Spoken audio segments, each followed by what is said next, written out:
Iniciará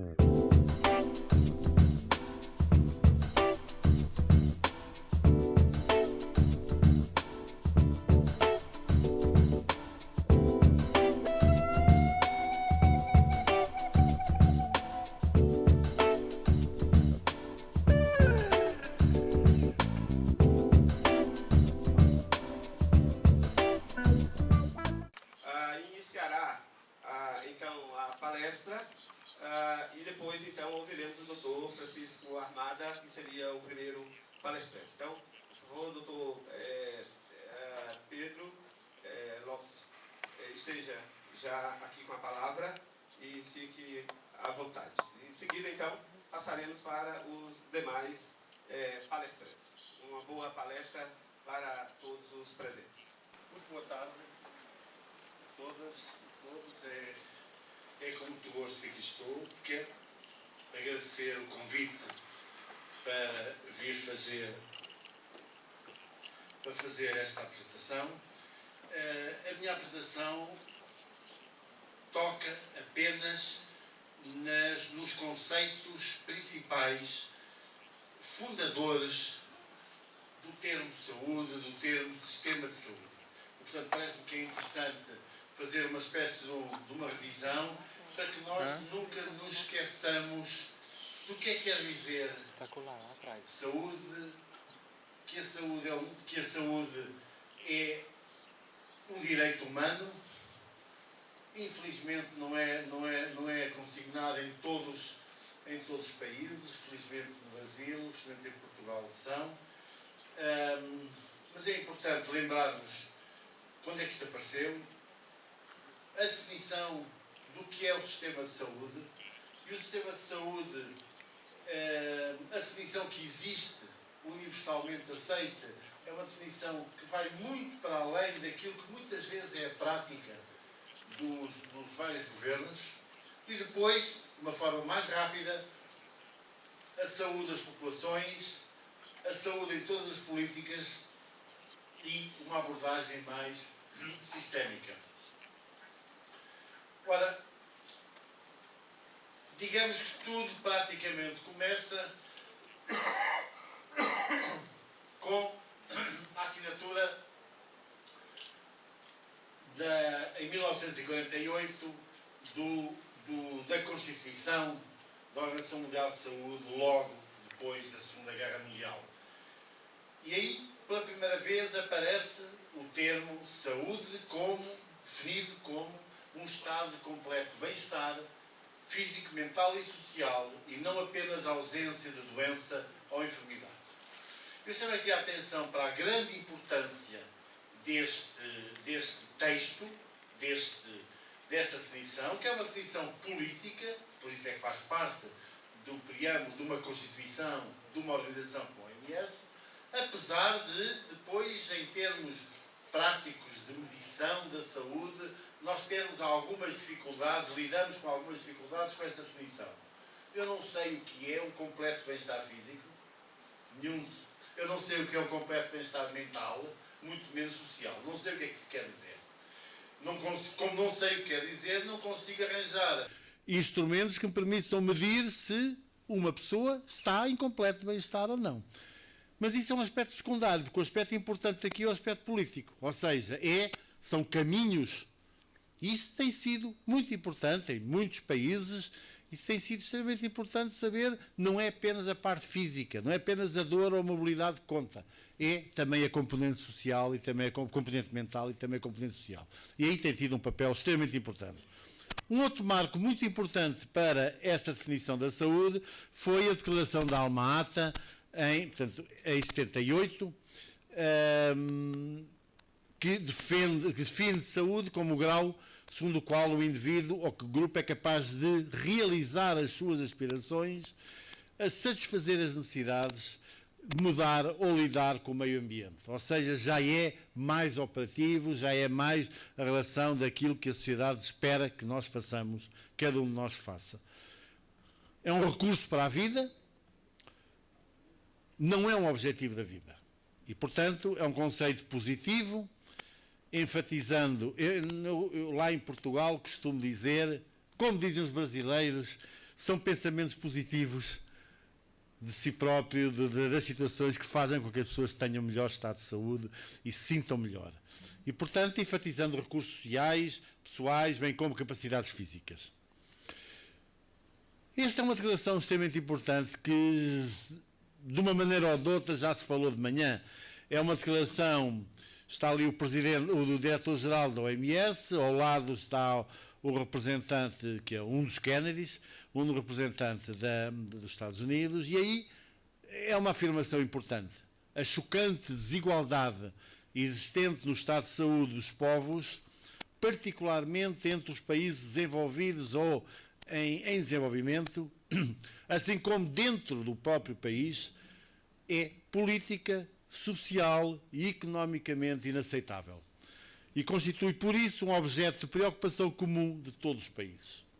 Eu, se calhar, não querendo alterar a afirmação, se calhar dizia, e deveria constituir, por isso, um objeto de preocupação comum, porque, infelizmente, não constitui ainda, apesar de muitos de nós aqui, se calhar todos nós concordarmos com afirmações destas, não é essa a prática da política nos vários países ainda.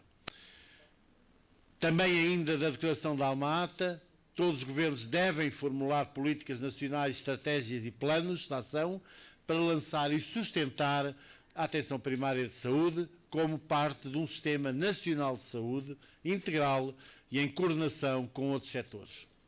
E para tal será necessário exercitar a vontade política, mobilizar os recursos do país e usar recursos externos disponíveis de uma forma racional. Ou seja, a saúde começa a ser reconhecida, ou começou a ser reconhecida, como um direito humano. Há bocado vimos na primeira apresentação a Constituição brasileira define como um direito humano, a nossa Constituição portuguesa define também, no artigo 68, define também que a saúde é um direito das pessoas e até avança um bocadinho mais, embora eu tenha achado interessante a diferença entre a nossa Constituição e esta, a nossa diz, e para exercer, para que esse direito possa ser exercido, o Estado tem de criar um Serviço Nacional de Saúde. Portanto, o Serviço Nacional de Saúde em Portugal, aqui também está dito qualquer coisa, mas não está assim tão direto. O Serviço Nacional de Saúde é a forma que o Estado tem para que seja exercido o direito, para que seja dado e exercido o direito à saúde das pessoas.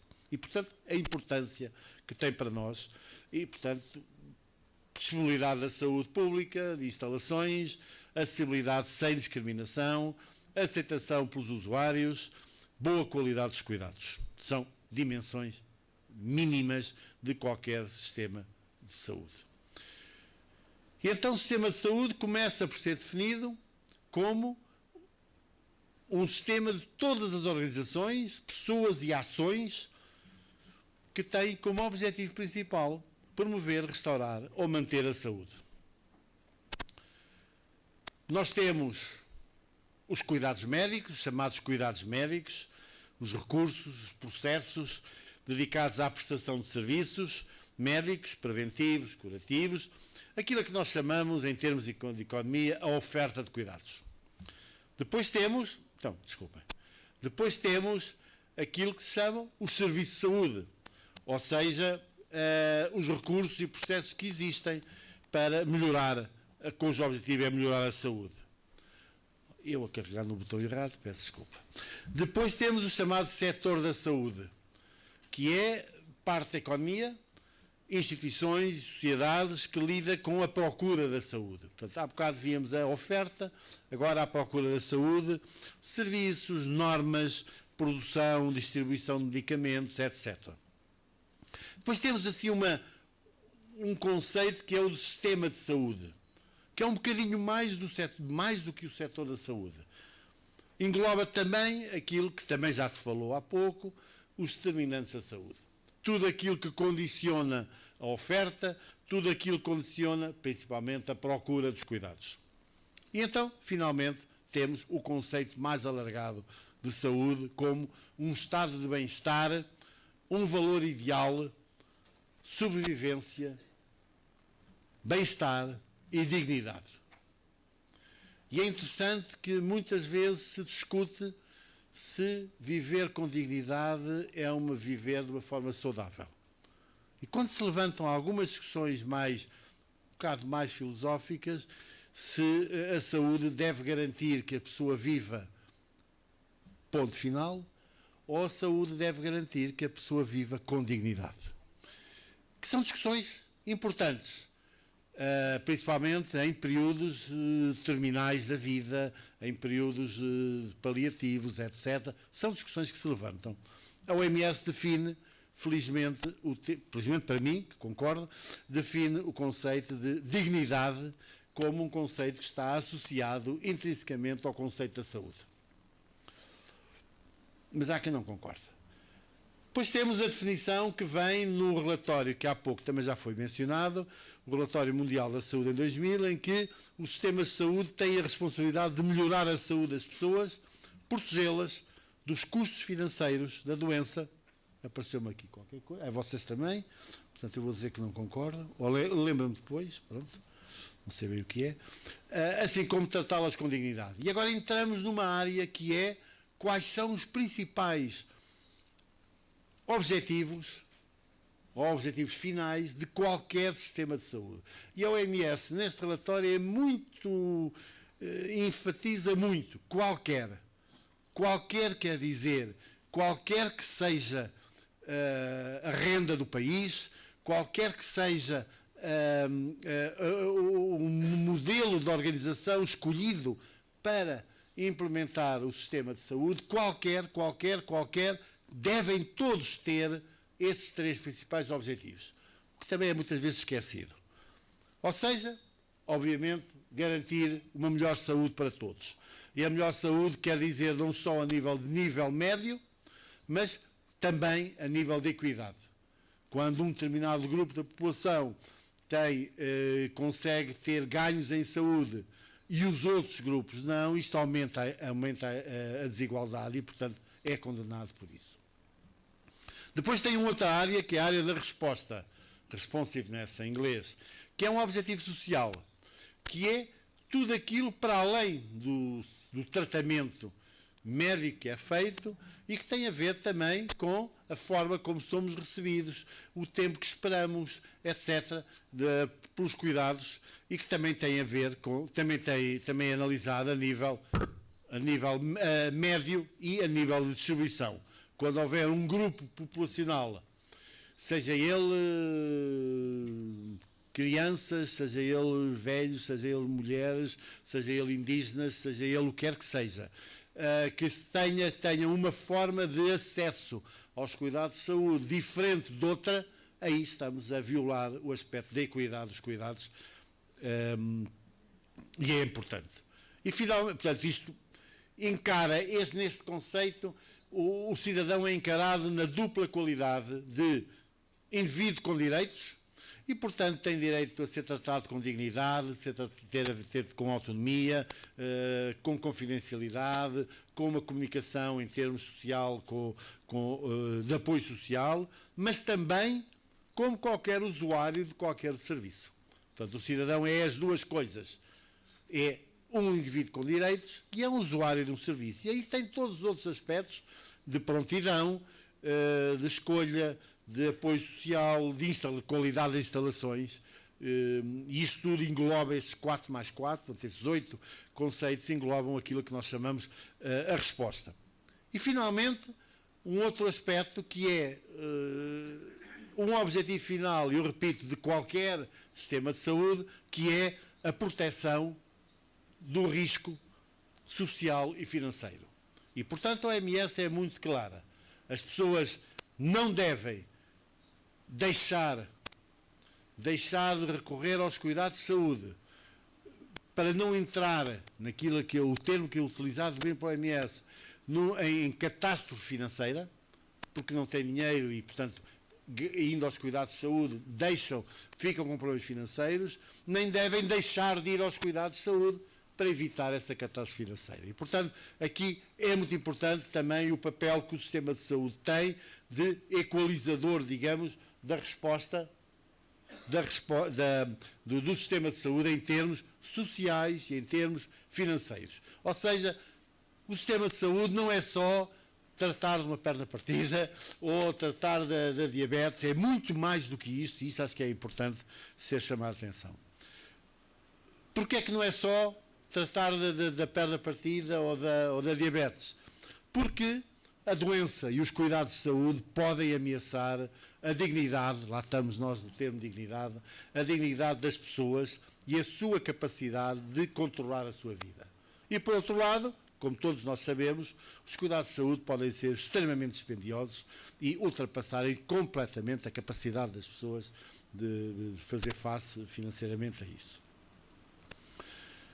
Isto é, nestes 3 principais objetivos, saúde, resposta, contribuição financeira, quer a nível médio, quer a nível de distribuição, nós conseguimos aqui abarcar os conceitos de qualidade e os conceitos de equidade. Ou seja, aquilo que nós chamamos em economia de eficiência também. Para isso é preciso que o sistema tenha funções, exerça, os 5 minutos, que tenha funções que apresente.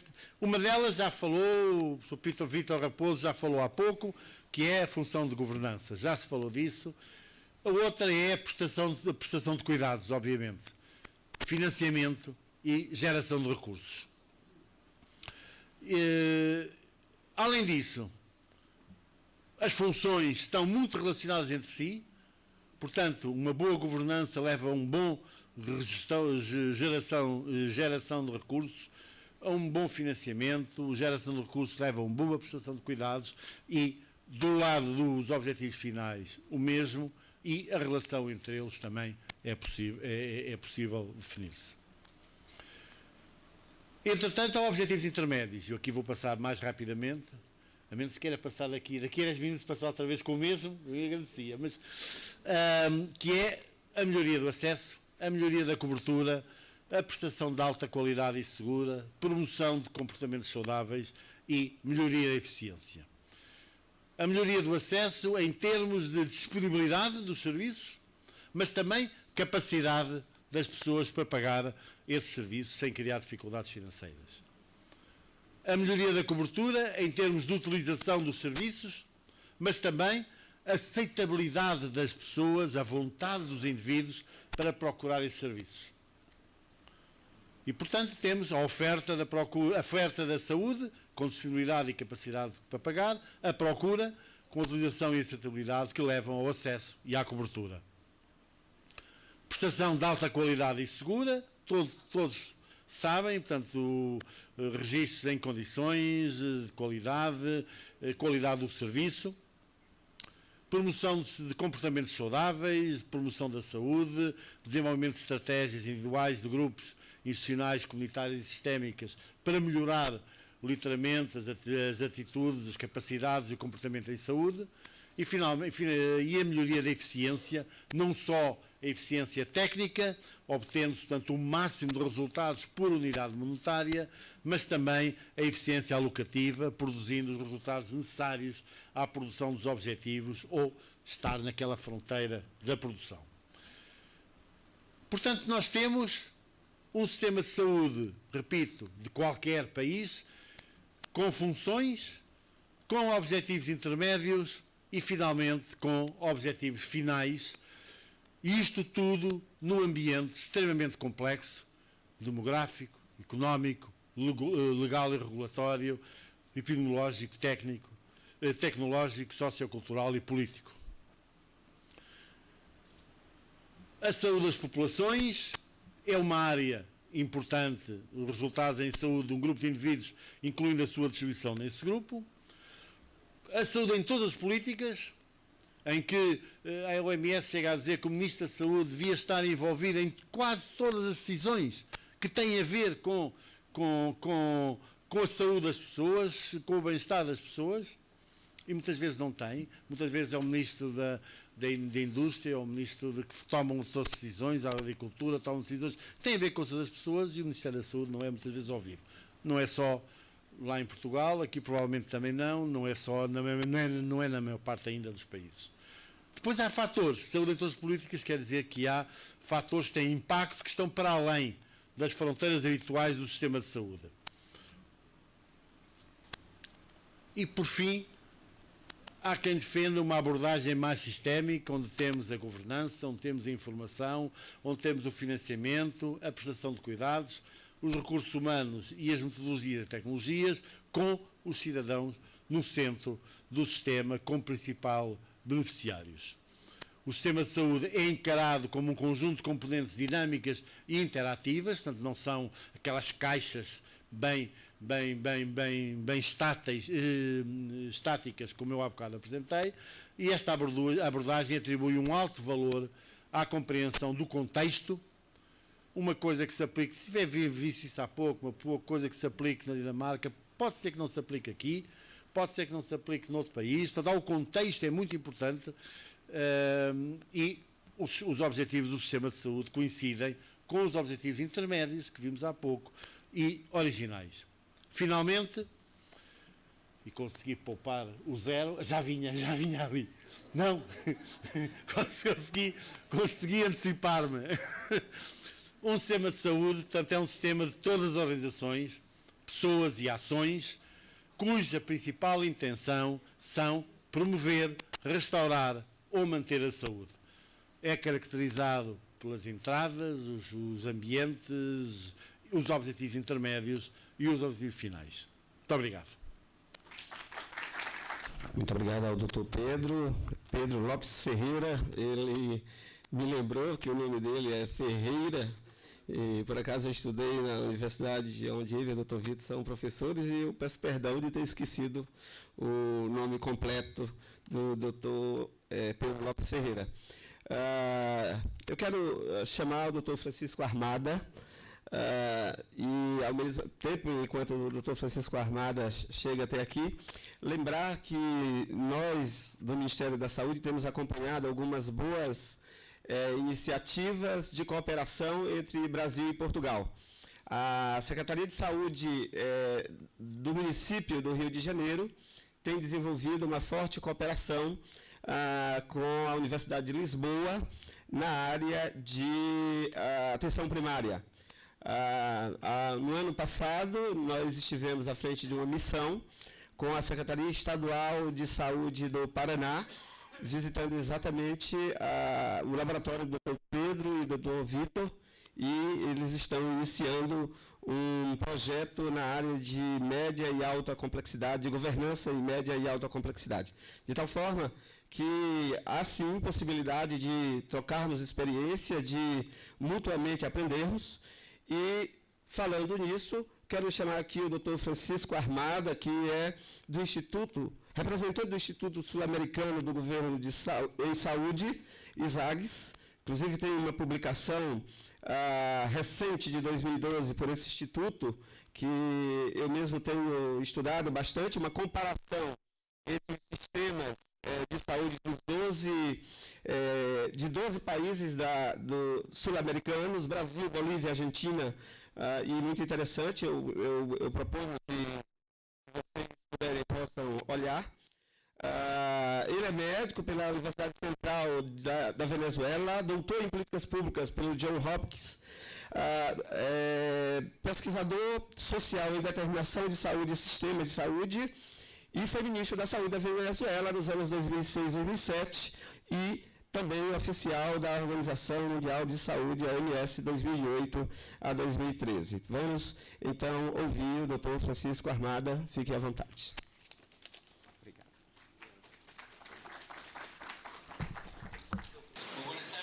Boa tarde. Eu vou estar falando em castelhano. Eu queria começar agradecendo, lógico, que nos tenham convidado para o Instituto Sul-Americano de Governança e Saúde para compartilhar com vocês. E queria começar por um disclaimer, uma advertência. A responsabilidade dessa apresentação é minha, não do Instituto exatamente, quase tudo é minha. Esta apresentação. Eu vou estar... Além disso, eu queria mencionar a publicação que tem um instituto deixamos 2 cópias de fora e uma mais está disponível na página da internet do Instituto. Está disponível essa publicação também por fora. Lá fora, no mostrador, tem umas revistas, panfletos do Instituto. Estamos em processo de atualização dessa publicação. Por isso, eu não vou me referir a ela nesse momento, mas estamos nesse processo de atualização, pelo qual damos a bem-vinda a pesquisadores de outras universidades. Ou qualquer outro espaço que queira se incorporar a esse processo de atualização desse relatório no sistema de saúde. Não sei se por sorte ou não, mas já tem sido desatualizado e na verdade está fora de época. Bom, por essa crise que vocês... Essa crise que também nos afetou, eu tenho tomado algumas...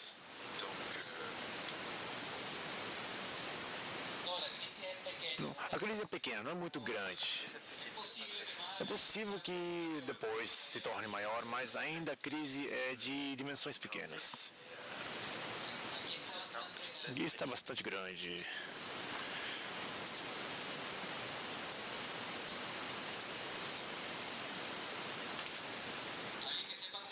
Alguém sabe como ampliar a crise, Juliana?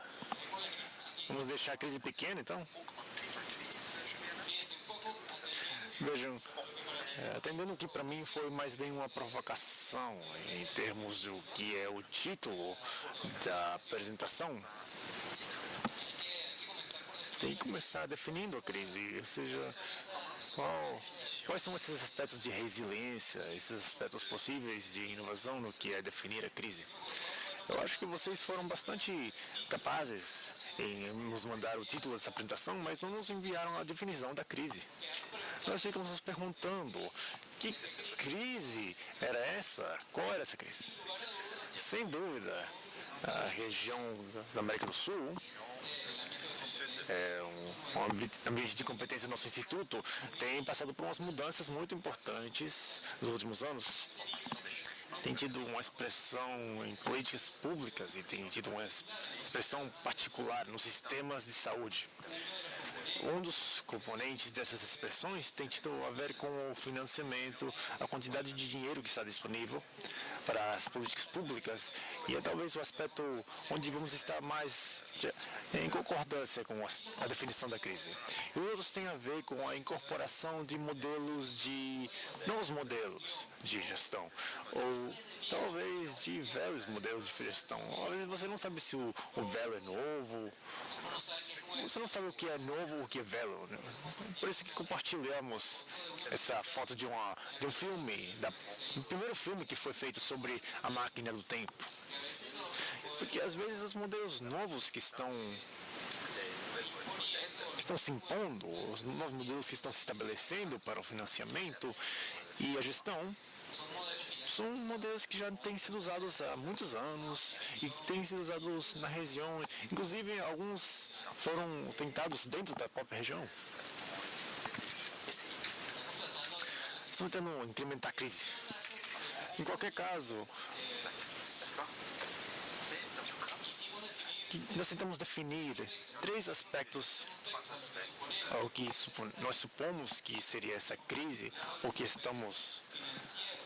vemos alguns aspectos financeiros, quanto à quantidade de recursos disponíveis para o financiamento de políticas públicas e o sistema, e nos sistemas universais que imperavam na maioria dos países da região, tem sofrido ou tem ameaças importantes em termos de financiamento.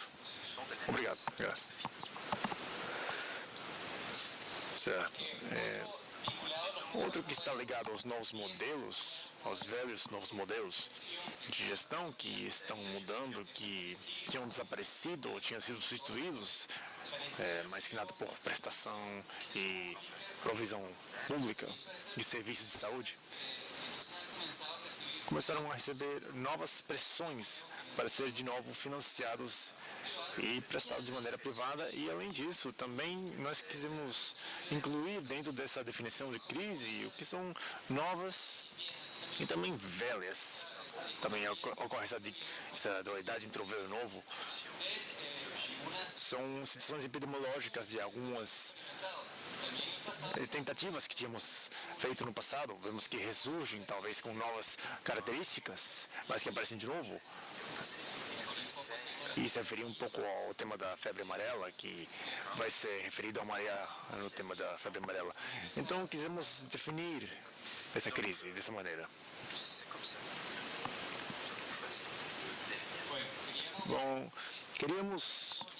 nós vimos do ISAGS, é um instituto que trabalha com o sujeito da saúde, um instituto intergovernamental. Está ligado à Unasul, que trabalha sobre saúde, um instituto bastante pequeno, mas tem a tentativa de trabalhar com políticas públicas na área da saúde em toda a América do Sul.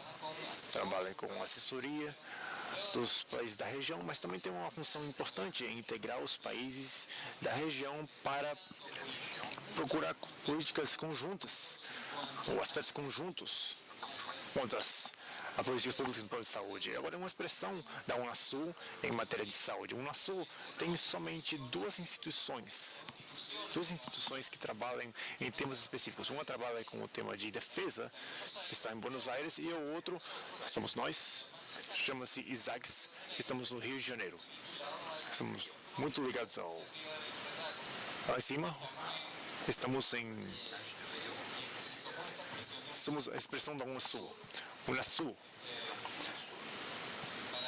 Para os que não tiveram a oportunidade de compartilhar o que era a Unasul lá no almoço, é essa união política de países da América do Sul.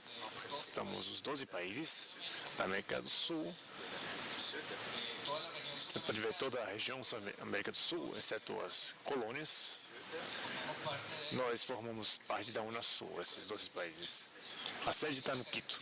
E tem a característica fundamental que é uma união basicamente política, a diferença das outras uniões que conhecemos que tem uma origem mais comercial. Essa tem uma origem mais política. E também vamos nos referir um pouco mais à Unasul depois.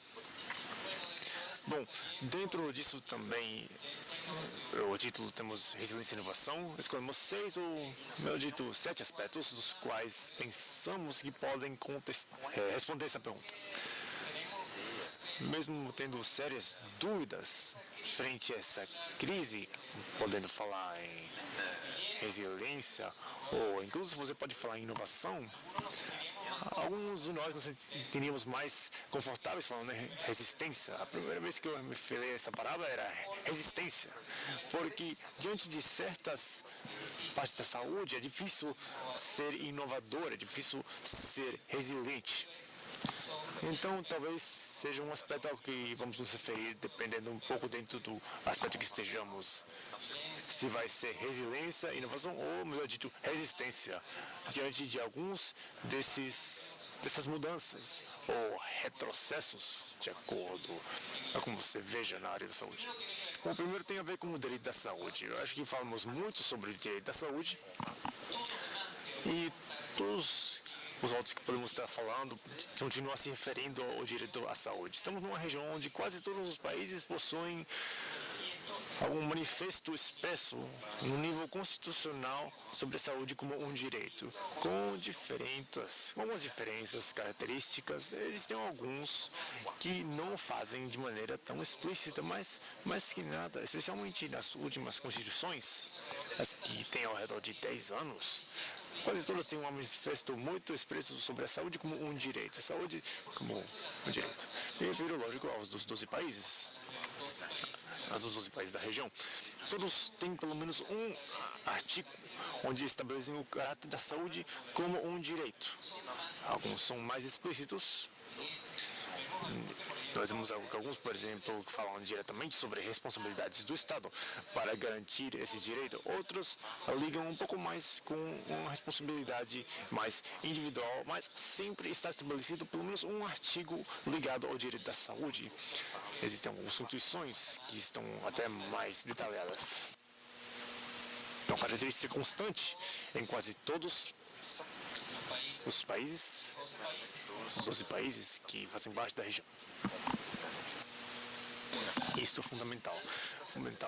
Esse conceito de saúde como um direito, porque ela marca e determina um entendimento diferente àqueles países que pensam na saúde como uma coisa diferente, mesmo não sendo, talvez não deveria ser dessa maneira, mas uma garantia plena que tem que ser assumida como um direito, é um instrumento político, especialmente quando se define no nível institucional.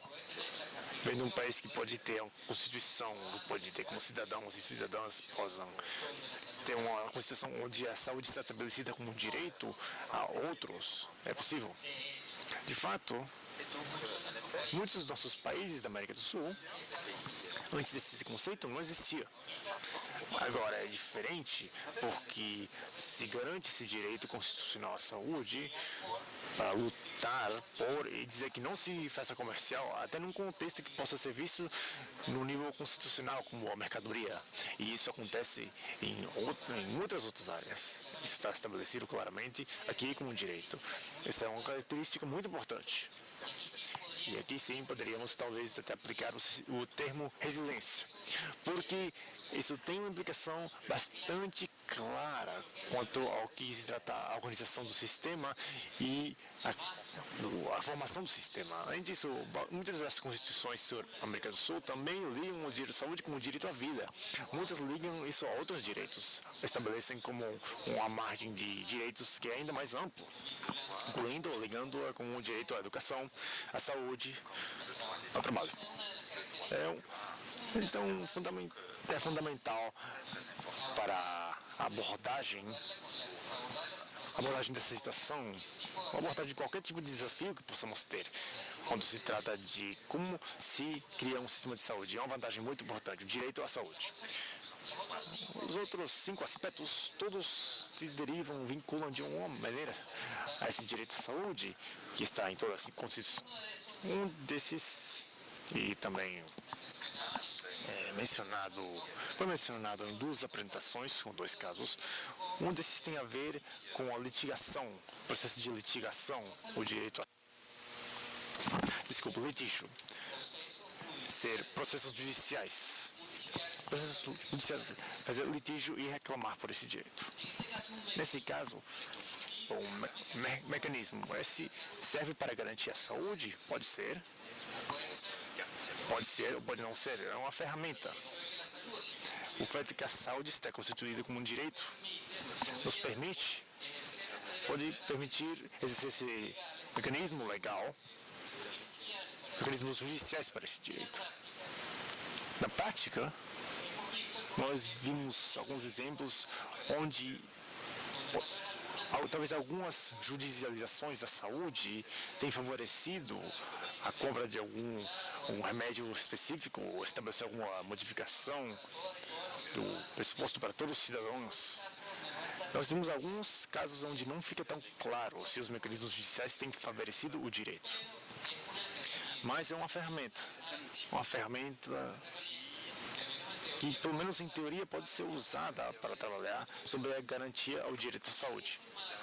E nessa margem, muitos dos países têm estabelecido essas defesas do povo, defesas de person, defesas do direito que exercem um papel importante no trabalho ou na defesa da saúde como direito.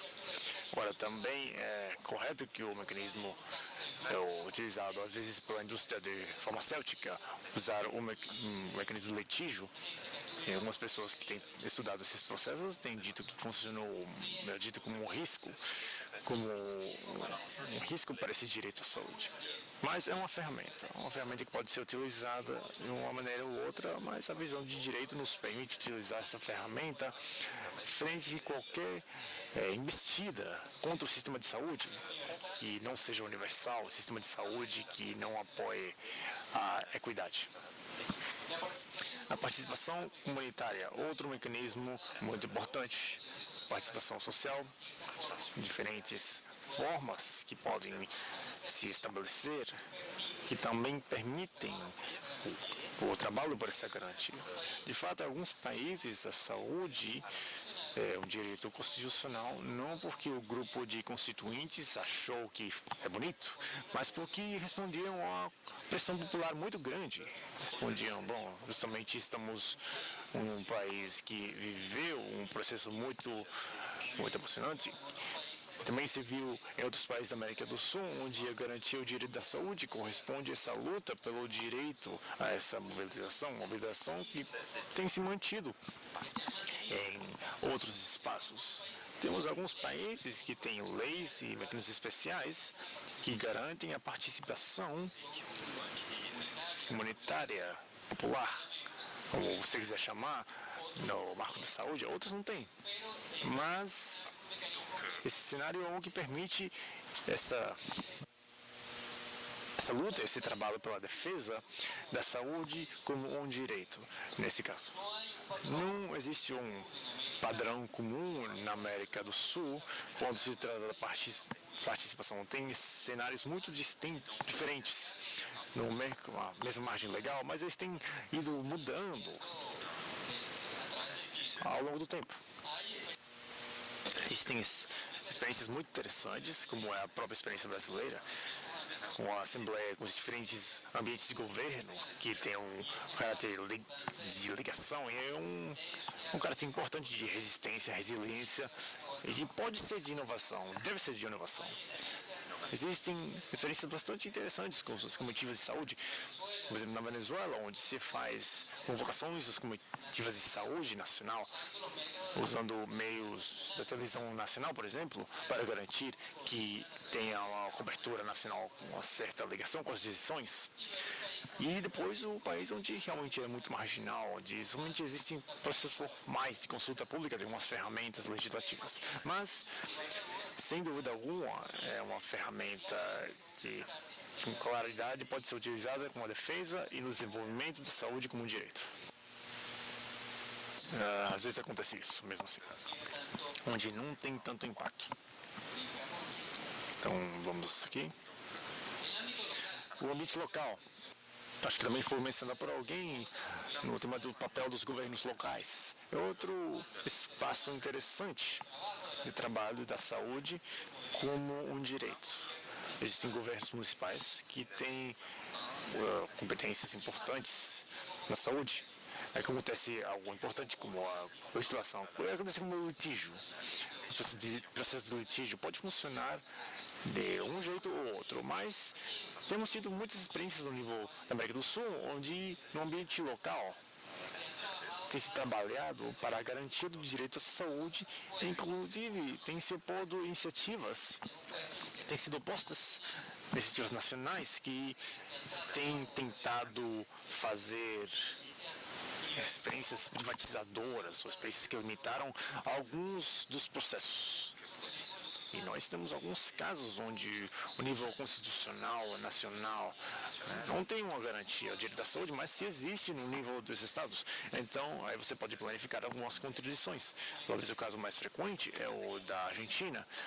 A garantia constitucional não é tão clara, mas sim no nível de muitas das províncias como garantia de direito. Então, é outro espaço para essa discussão política, nesse marco. Então, são questões municipais que permitem o estabelecimento de um marco legal, ou para o estabelecimento, inclusive, de políticas municipais, políticas dos ambientes locais, trabalhar no desenvolvimento da saúde como um direito. Apareceu desse lado também. Bom, vejam que funciona sim, na esquerda ou na direita, e faz parte de os dilemas que podemos ter com algumas dessas ferramentas, que são ferramentas que podem utilizar em diferentes lados, diferentes sentidos. Outro aspecto importante que eu queria compartilhar no marco de que é a garantia do direito à saúde são grupos de acordos internacionais.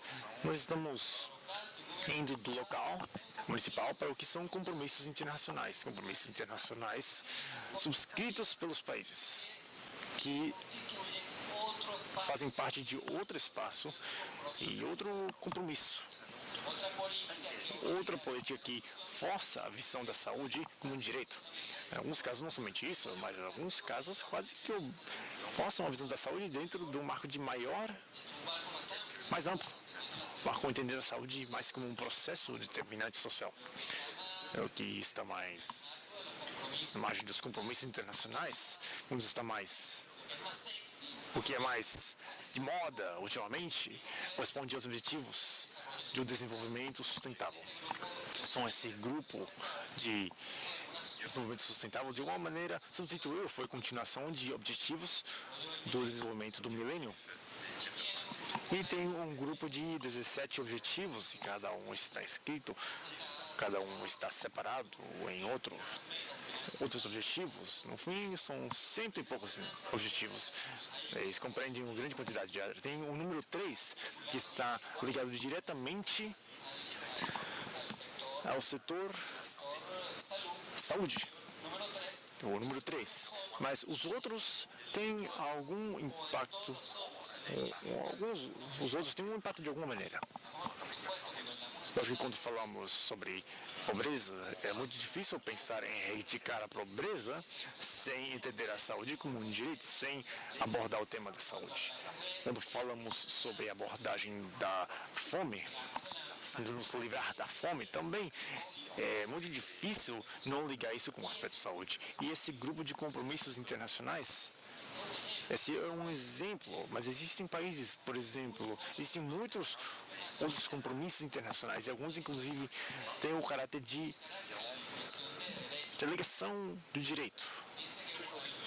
Vocês podem ver que alguns países da América do Sul não têm a saúde como direito, mas têm o reconhecimento com tratados internacionais, onde a saúde se assume como direito. Desde a concepção política até em termos muito práticos de planos de ação, são espaços que também permitem fortalecer, fazer mais forte essa Constituição como direito, e também permite o exercício de diferentes ferramentas políticas legais num nível dentro de cada um dos países. Nesse caso eu falava sobre o terceiro vinculado à saúde, mas qualquer um deles se liga de alguma maneira ou outra com a saúde, até o que tem a ver o 16, que é paz, justiça e instituições fortes. Tem esse tema dessa terrível e triste epidemia de violência que vemos em vários dos nossos países da América do Sul. Então, esse é um contexto todo que nos permite essa participação, incidência em processos ligados ao direito da saúde. Bom, eu queria que... A primeira foi um tipo de propaganda do centro. Esse aqui é um dos usos que pode ter o espaço da integração da América do Sul. A integração da América do Sul, os processos de integração sul-americanos também podem constituir-se em outra ferramenta. Mas, por mostrar os dois lados, pode ser utilizado de diferentes maneiras, mas também pode se constituir numa ferramenta que faça mais fácil alguns dos direitos sociais. No caso concreto da Unasul, o social está estabelecido, aprovado pela maioria, não aprovada por todos os 12 estados, como o tema social, o tema da integração se mantém como um aspecto fundamental no que se trata a Unasul. Se estabelecem uma série de áreas de trabalho, e saúde é uma delas, e com mecanismos de decisão que partem desde os acordos entre os chefes de Estado, de governo dos países, passando por acordos entre as chancelarias. E no caso de saúde, que tem uma instância específica, que é... Um dos objetivos específicos da Unasul está o desenvolvimento social e humano com equidade e inclusão. Isso aqui não é um dos panfletos que damos lá fora. não é somente um dos folhetos que damos lá fora, mas também faz parte do que está subscrito pelos diferentes estados. É um compromisso, um comprometimento que está subscrito pelos governos. A erradicação do analfabetismo e o acesso universal a uma educação de qualidade faz parte das prioridades estabelecidas pela Unasul. E finalmente tem uma outra prioridade que está claramente estabelecida dentro do acordo da Unasul, que é o acesso universal à segurança social e os serviços de saúde. Então, é uma ferramenta de integração que inclui esses aspectos cruciais para a garantia do direito à saúde. Além disso, inclui a construção da cidadania sul-americana, ou seja, nesse conceito de cada vez mais nós temos que estar mais perto, que a cidadania na América do Sul, dentro do conceito de direito, o conceito de integração está incluído dentro desse aspecto do acesso dos serviços. O acesso aos serviços, mas que está incluso a importância da equidade, educação e saúde. Nesse marco, existem várias áreas de trabalho, mas podem ver que essas áreas de trabalho têm a ver com equidade, têm a ver com sistemas universais, têm a ver com o componente de saúde como parte da construção da cidadania e outras partes bastante práticas, como é o caso da compra conjunta de medicamentos.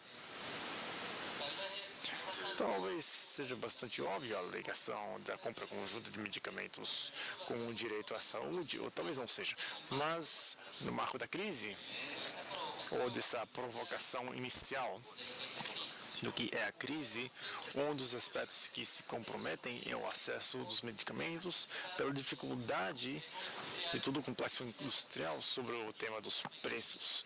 E um dos mecanismos que tem sido se implementado na América do Sul foi a tentativa desses grupos de países a consumindo acordos para fazer compras simultâneas de medicamentos. Isso teve um impacto importante, em alguns casos, em fazer os medicamentos muito mais acessíveis. Esse é um dos mecanismos, é um mecanismo, digamos, específico. Passamos por algo mais conceitual, como a construção de cidadania, para isso que é muito mais específico quanto ao que é o acesso ao serviço de saúde.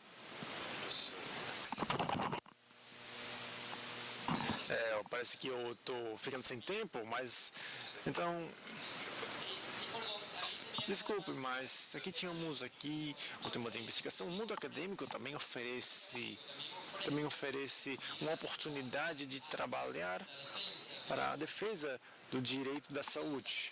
Os SAGs fazemos pesquisas e algumas dessas pesquisas tentam encontrar o efeito de algumas políticas econômicas sobre a saúde, o efeito de algumas das políticas sociais sobre a construção da equidade. Então, ali, a área acadêmica ou o mundo acadêmico, pois também pode contribuir para a garantia, a defesa ou a resiliência o direito à saúde. Então, é por isso um sétimo ponto que nós damos nessa lista. Eu queria terminar com duas experiências de integração de cooperações Sul-Sul,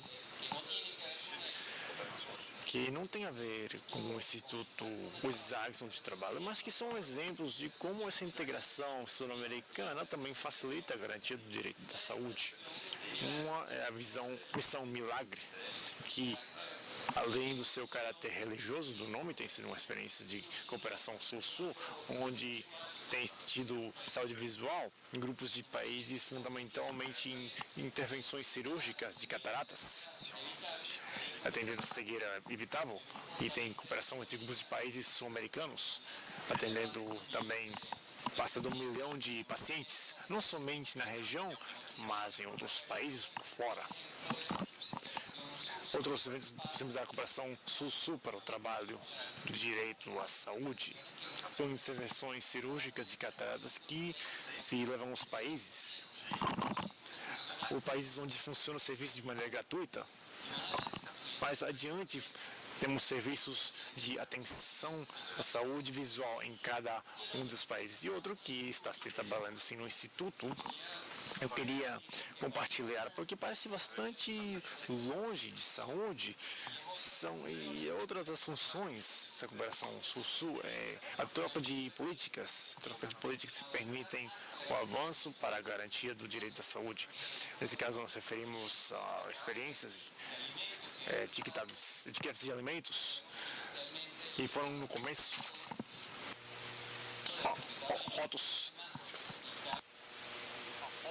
rótulos de alimento sobre o impacto da saúde, de pouco foi se estendendo a outros países da região sul-americana com agressiva oposição da indústria alimentar. Mas até isso se transferiu. Não se transferiu somente um pouco das exemplos da política, mas pontos sobre como a indústria ia se colocar de um país a outro. São experiências propostas de sul-sul nesse senso. Muito obrigado. Lhe damos o e-mail. Deixamos aí o e-mail, pessoal. O e-mail, estamos realmente muito ansiosos em estabelecer operações com instituições acadêmicas e com instituições que trabalhem no ambiente de saúde e social, e sem dúvida alguma esse tipo de contribuição pode nos permitir continuar trabalhando para que a saúde continue sendo cada vez mais seja um direito. Muito obrigado ao Dr. Francisco Armada. E realmente esse instituto parece ser possivelmente uma boa iniciativa para uma boa iniciativa para avançarmos juntos no nosso sistema de saúde sul-americano. Eu quero rapidamente chamar então o professor Philippe Mosset. Ele é economista, diretor de pesquisa emérito do Laboratório de Economia e Sociologia do Trabalho, na França, e que é um dos nossos palestrantes também. E, em seguida, chamaremos os debatedores para, então, discutir o tema e encerrar a mesa. Olá, boa tarde. Nous allons de nouveau traverser l'Atlantique. Então agora vamos falar mais sobre o caso da França. Eu queria agradecer o intérprete, que está aqui nos ajudando com a tradução e está trabalhando principalmente para mim, porque eu não falo e nem entendo português. E além do mais, como vocês já viram aqui, os meus slides estão em inglês. Então, realmente é uma torre de Babel. Então, muito bem, eu espero que todo mundo está me ouvindo bem. Todos têm os seus receptores de tradução simultânea? Muito bem. Então, o objetivo aqui, claro, é falar sobre o sistema de saúde francês, falar um pouco sobre a história e as mudanças recentes, mas a ideia, na verdade, da minha palestra saber também sobre as suas expressões, as suas experiências, não só do Brasil, mas outros países aqui, em relação à experiência francesa. De tal forma que o sistema de saúde francês, o bom e velho sistema de saúde francês, tem praticamente a minha idade. Ou seja, temos que cuidar bem dele. Então, o título aqui da minha palestra também tem a ver com essa ideia para reformar sistemas que já existem há muito tempo. Nós precisamos saber inovar, acompanhar as reformas, mas também temos que saber trabalhar com a estabilidade. Porque, do meu ponto de vista, e eu acho que vocês concordam, as reformas eficazes, as boas reformas, não são aquelas que levam a grandes mudanças. Muito pelo contrário, são aquelas que conseguem acompanhar as dinâmicas que já existem, para a gente mudar um pouquinho o curso das coisas, para que o sistema de saúde funcione melhor. e para mudar os hábitos, mesmo no contexto de uma crise, né? Principalmente no contexto de uma crise, nós precisamos saber respeitar as relações das forças que existem para poder mudar essas relações, né? Para sempre falar em prol da paz e do bem-estar. Então, eu venho de uma universidade do sul da França, onde nós fazemos muita pesquisa sobre políticas públicas em saúde, mas também políticas públicas no trabalho, a economia, a sociologia do trabalho, e mesmo assim a minha formação pessoal foi na economia, eu tenho uma perspectiva que é da sociologia e uma outra parte que é política. Então, por isso que eu vou começar explicando em algumas palavras como que o sistema de saúde francês foi criado, tá? Logo depois da Segunda Guerra Mundial, né? Agora o sistema moderno, e essa criação levou simultaneamente, né, ao mesmo tempo, soluções, mas problemas.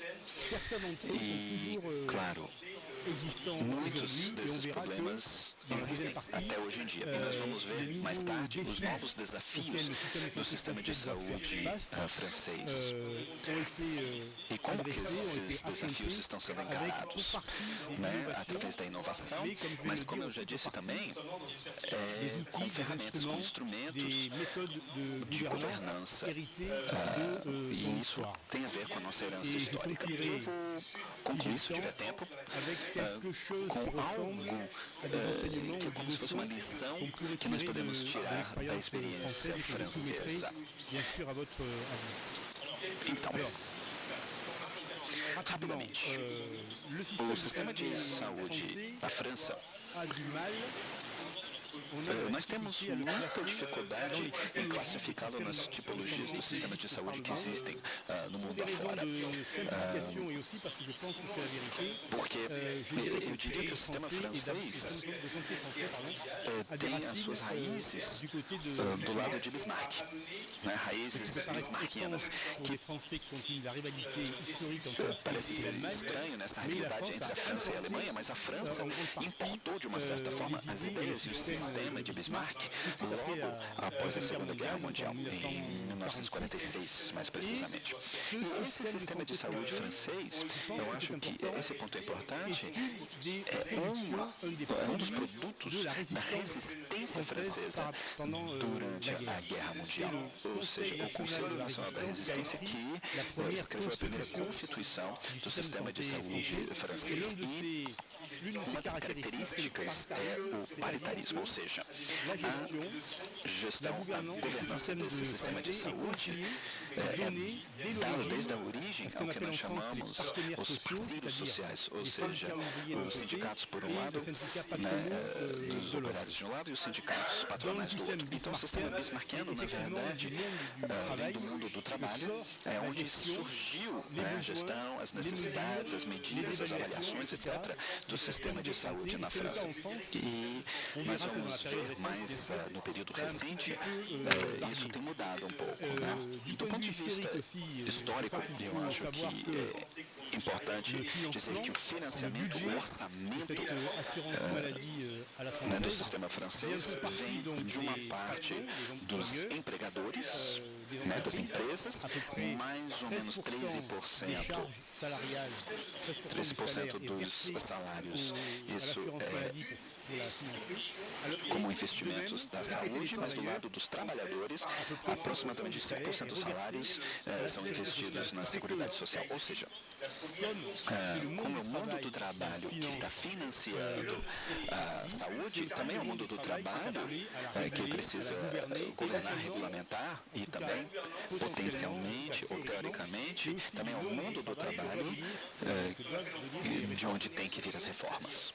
E nós vamos ver que esse mundo do trabalho, na verdade, teve muita dificuldade a se adaptar, né, ao sistema de saúde francês, se adaptar, principalmente no período de crescimento econômico.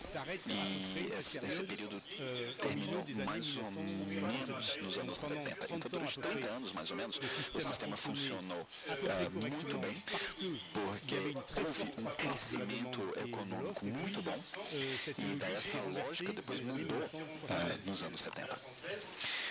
Esse é o lado, digamos assim, o alicerce do nosso sistema bismarckiano, mas logo depois dois grandes problemas surgiram, né, ligados a esse conceito do sistema bismarckiano adaptado na França. E o primeiro problema está ligado ao que podemos chamar a lógica industrial, ou seja, os modelos marcados pelas categorias profissionais. Até na França, hoje em dia, nós temos um sistema geral, né, que cobre mais ou menos 70% da população e vários sistemas ligados a categorias profissionais. Eu posso dar alguns exemplos para vocês. Existe um sistema de saúde específico para os trabalhadores das ferrovias, né, os ferroviários. Um sistema específico para padres, um outro para trabalhadores autônomos, etc. E uma das reformas atuais é de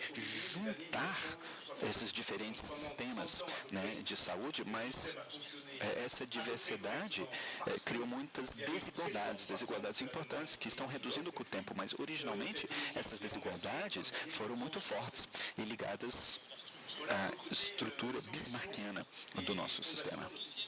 O segundo problema fundamental é a liberdade de escolha, né, que é uma das características do sistema bismarckiano. A liberdade de escolha é dupla, em ambos os lados. De um lado dos médicos, né, os médicos que têm a possibilidade de se instalar onde eles quiserem e, na primeira vez histórica, de também fixar o preço de uma consulta, né, toda a liberdade para fixar o preço da consulta. Então, liberdade do lado dos médicos, e hoje em dia nós vamos ver que isso causa alguns problemas de desigualdade geográfica, né, porque um médico jovem que tem um diploma pode ir trabalhar onde ele quiser, mesmo em lugares onde temos até médicos demais, e as limitações são muito fracas em termos dessa liberdade de escolha. E também a liberdade do lado do paciente, né? Porque os pacientes franceses podem escolher qualquer médico. E até pouco tempo atrás era o mesmo preço, né? Seja um clínico geral, etc. Mas hoje em dia as coisas estão mudando. Mas uma das consequências importantes dessa liberdade de escolha do médico, também liberdade de escolha da formação. Inicialmente, ou historicamente falando, a quantidade de médicos não era limitada. E, com certeza, a divisão entre as diferentes especialidades não sofriam regulamentação.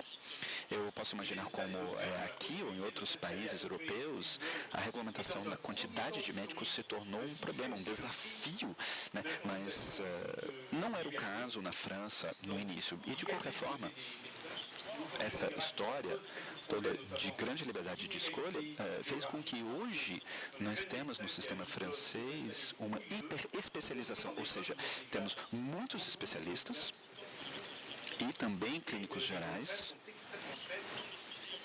onde as especialidades às vezes são muito estreitas, né?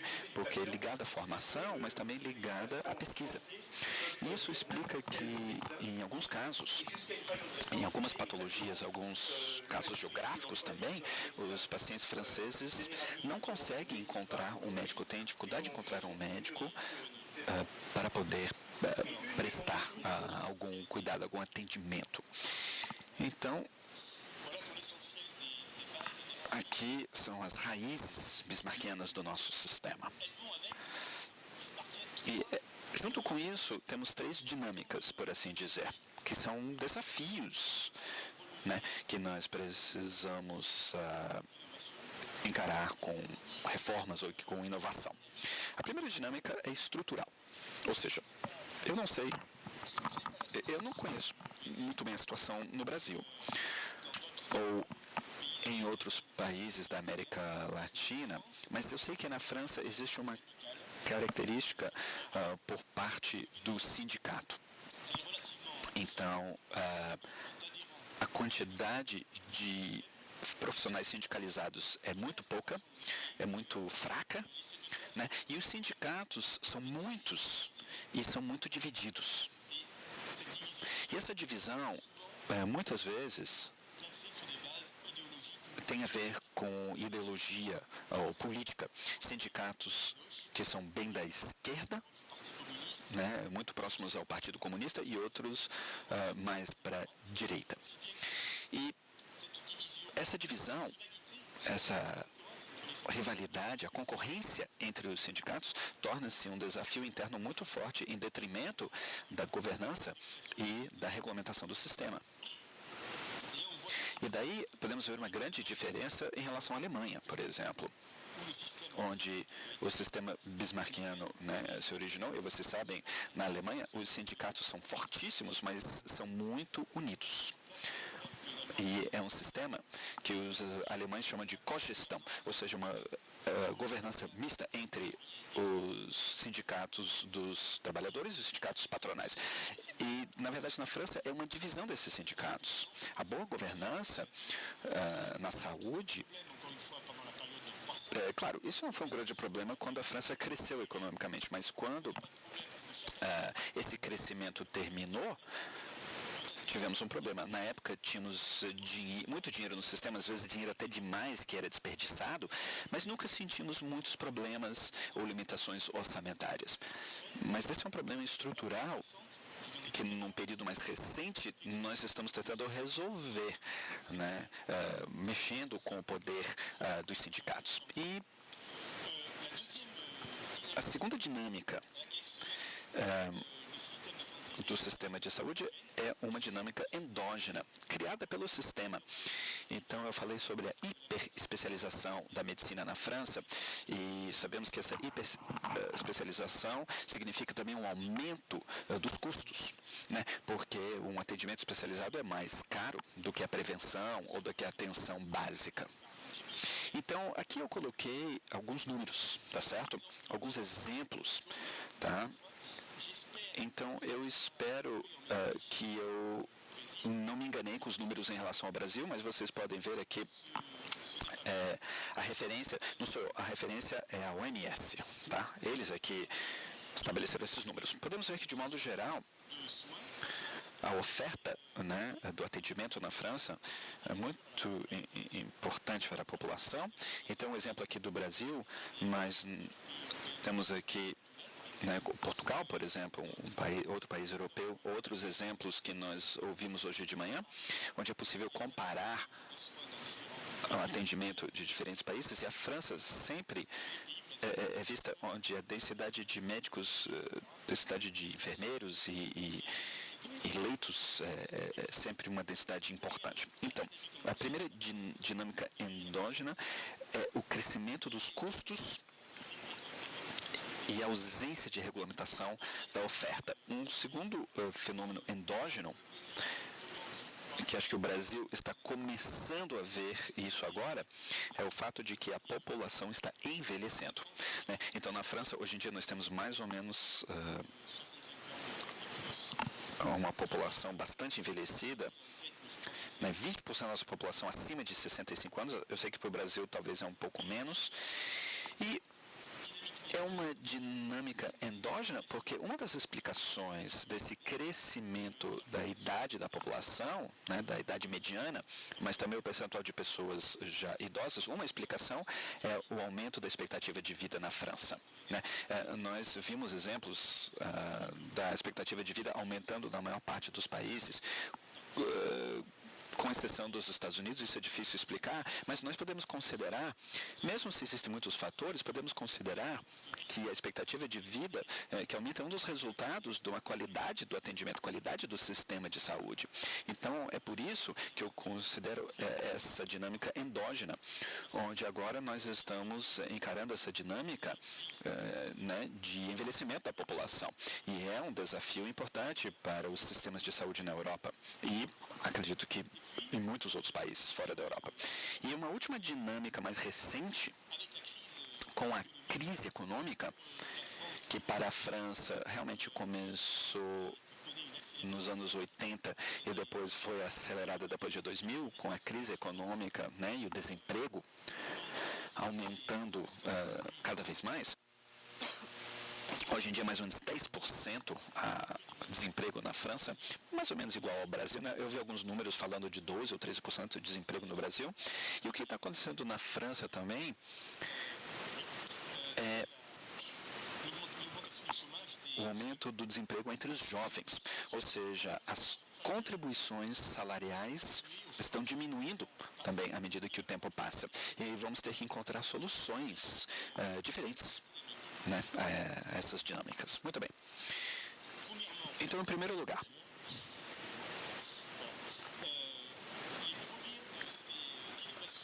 uma das primeiras inovações, digamos assim, por causa do tempo e para simplificar, só me restam 10 minutos, nós podemos agrupar muitas mudanças, reformas, inovações,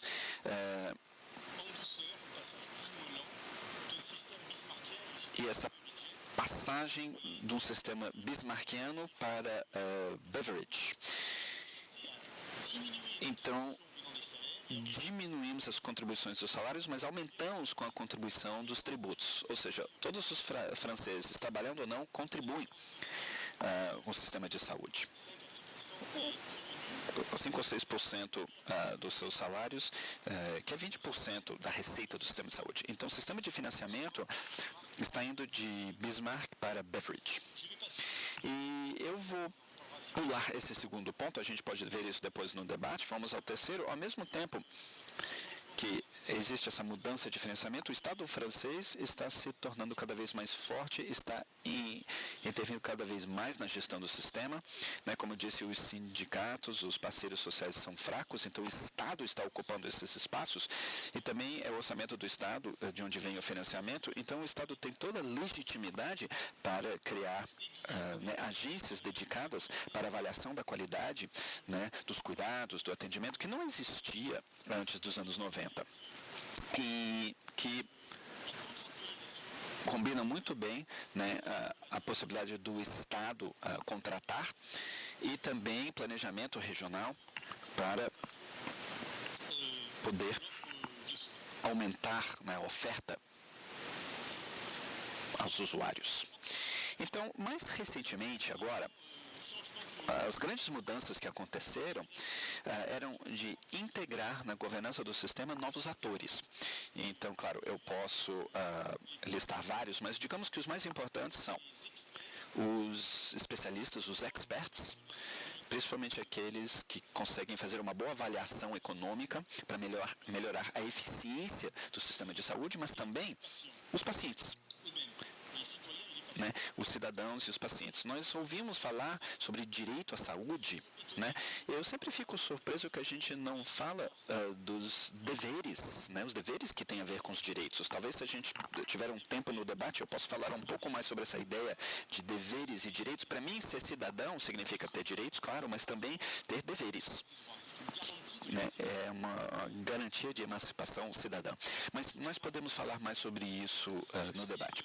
A segunda inovação mais recente é a transferência de tarefas ou de responsabilidades do médico para os enfermeiros e outros profissionais da saúde que não são médicos. Essa transferência de responsabilidade ou de tarefas, né, são tarefas secundárias como a prescrição de alguns medicamentos ou algumas coisas que os médicos monopolizam, mas é uma forma de quebrar o monopólio dos médicos, que ajuda a dividir ainda mais o trabalho.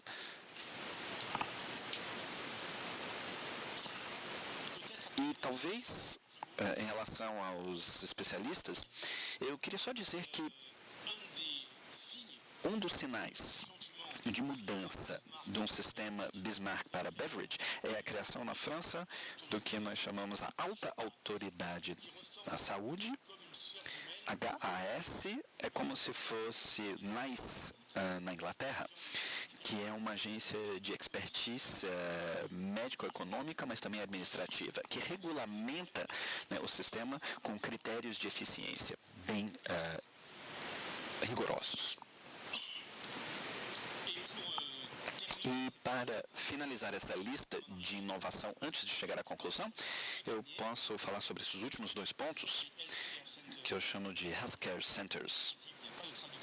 nós não temos a tradução disso, mas são locais onde nós agrupamos médicos e profissionais não médicos, porque os profissionais estão tendo dificuldade, né, de trabalharem sozinhos, de uma forma autônoma, né, num consultório, e preferem trabalhar em grupo, né, uma espécie de equipe. Então existem esses centros. Tem mais ou menos 1.000 desses centros espalhados pela França, e eles estão tendo bastante sucesso, porque o local e algumas despesas, né, são pagos pelo município. E os profissionais conseguem obter um lucro interessante. E uma última inovação que está acontecendo é o que chamam de Care Manager, ou o gerente, né, de cuidados. Ou seja, são profissionais que ajudam o paciente a percorrerem o sistema de saúde. Eu já estou vendo a minha plaquinha, eu vou acelerar.